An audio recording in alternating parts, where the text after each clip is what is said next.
దేశంలో యువత ఎక్కువ ఉన్నారంటూ అన్ని పార్టీలు చెబుతున్నారు. యువతకు పెద్దపీట వేస్తామంటారు. కానీ ఆచరణలో అది కనిపించదు. అయితే 21 ఏళ్ల ఆర్య రాజేంద్రన్ని ఏకంగా రాష్ట్ర రాజధాని తిరువనంతపురం మేయర్గా బాధ్యతలు ఇచ్చింది కేరళ. 21-22 ఏళ్లలోపు అమ్మాయిలకు స్థానిక ఎన్నికల్లో సర్పంచులుగా అవకాశం కల్పించింది కేరళ ఎర్రజెండా. తాను రాష్ట్ర అధ్యక్షురాలిగా ఉన్న చిన్నారుల సంఘం, బాల సంఘం వ్యవస్థాపక దినోత్సవం రోజున ఆర్య మేయర్ బాధ్యతలు చేపట్టారు. దేశవ్యాప్తంగా మీడియా పెద్ద ఎత్తున ప్రశంసించింది. బీఎస్సీ మ్యాథ్స్ 2వ సంవత్సరం చదువుతున్న 21 ఏళ్ల ఆర్య దేశంలో మేయర్గా బాధ్యతలు చేపట్టిన పిన్న వయస్కురాలిగా రికార్డులకెక్కారు. ఇటీవల రాష్ట్రంలో జరిగిన స్థానిక ఎన్నికల్లో ఆర్య సిపిఐఎం తరఫున కౌన్సిలర్గా గెలుపొందింది. ఎవ్వరూ ఊహించని రీతిలో మేయర్ పీఠాన్ని అధిరోహించింది. ఎస్ఎఫ్ఐ కార్యకర్తలుగా ఉన్న గాయత్రి ఎస్ బాబు, ఎస్ఎస్ శరణ్య తిరువనంతపురం కార్పొరేషన్లో కౌన్సిలర్లుగా గెలుపొందారు.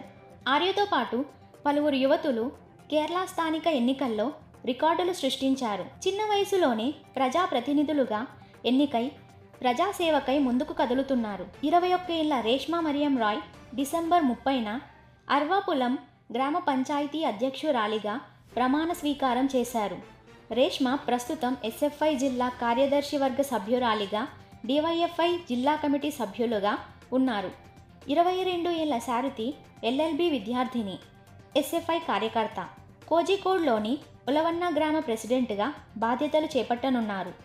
ఒక రేషన్ షాపు దుకాణ యజమాని కోవిడ్ బారిన పడిన నేపథ్యంలో దుకాణంలో అమ్మకాల బాధ్యతను చేపట్టడంతో శారతి వార్తల్లో నిలిచారు. రాష్ట్రంలో ఎల్డీఎఫ్ ప్రభుత్వం ఏర్పాటు చేసిన ఉచిత కిట్ల పంపిణీ నిర్వహణను విజయవంతంగా పూర్తి చేశారు.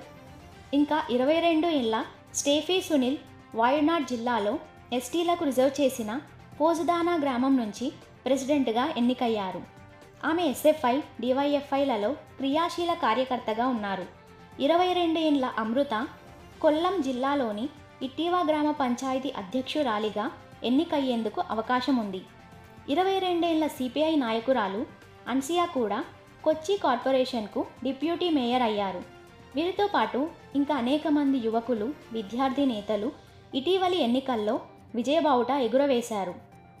ఇది లెఫ్ట్ ఏలుతున్న కేరళలోనే ఎట్లా సాధ్యమయ్యిందంటూ దేశమంతా కేరళ వైపు చూస్తోంది.